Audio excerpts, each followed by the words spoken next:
गुन्हा दाखल झाला आहे, पण त्यांच्यावर नाही, माझ्यावर. हे अपेक्षितच होतं. त्यांना साधी नोटीसही नाही आणि माझ्यावर जरा खाली घ्याल प्लीज, जरा प्लीज, नाही नाकात जाईल ते. नाही. तर गुन्हा दाखल झालेला आहे आणि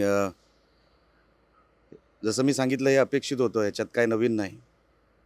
मी परवा देखील आपल्याशी बोललो आणि अजून ज्यांच्या घरात पैसे सापडले त्यांना साधी नोटीस नाही, त्यांना साधं पोलीस स्टेशनमध्ये बोलवलंही नाही आणि आम्ही तो गुन्हा पकडून दिला. हा आमचा गुन्हा झाला. बघा कसं चाललं आहे ते. माझी काय हरकत नाही, पण जी कलमं लावली गेली, ज्या लोकांना म्हणजे आरोपी केलं गेलं माझ्यासहित, ज्यांनी कॅमेरा पकडला होता ना, त्याला पण आरोपी केला आहे. काय म्हणणार आपण याच्यामध्ये? सांगण्यासारखं दुसरं आता काय राहिलेलं नाही. आम्हाला हे अपेक्षितच होतं आणि दबावाखाली हे सगळं चाललंय हे आता स्पष्ट दिसतंय. म्हणजे तुमची लोक मोकाट काही केलं तरी त्यांना सगळे अधिकार आहेत.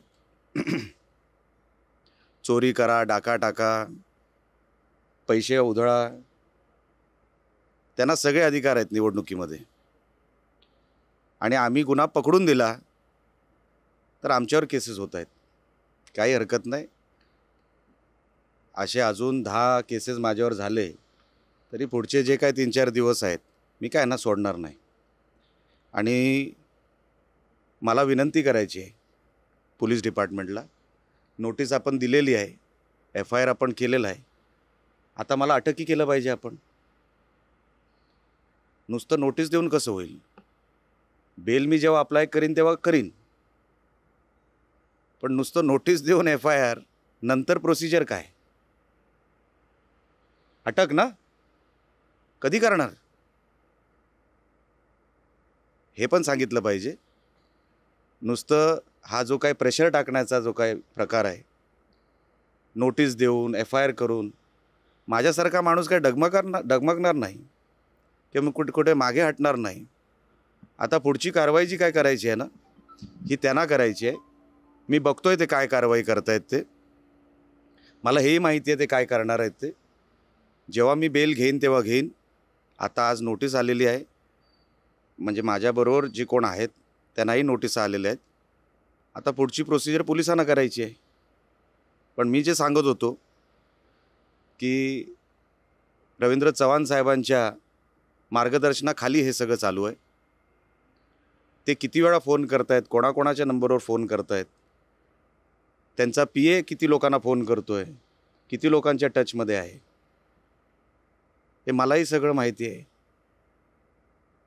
पण त्यांना जर वाटत असेल मी हे सगळं म्हणजे ह्या सगळ्या प्रेशरला मी बळी पडीन, तर अजून त्यांनी मला ओळखलेलं नाही.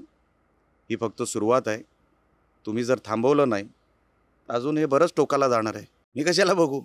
ते वकिलांचं काम आहे, पोलिसांचं काम आहे आता मला अटक करणं.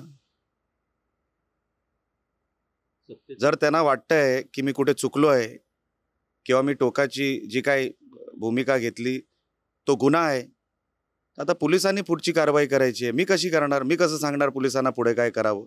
मी माझं सांगू शकतो की ज्यांच्या घरी पैसे सापडले ते आज मोकाट आहेत.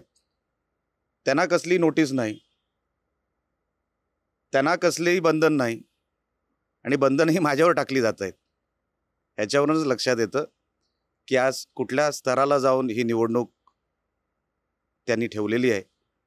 पण असं किती जरी अन्याय तुम्ही केलात, किती जरी तुम्ही आम्हाला दाबायचा प्रयत्न केलात, तर आम्ही काय तुमच्या ह्या कुठल्याही प्रेशरला भीक घालणारी लोक नाही. तुम्ही करा तुम्हाला जे काय हवं आहे ते.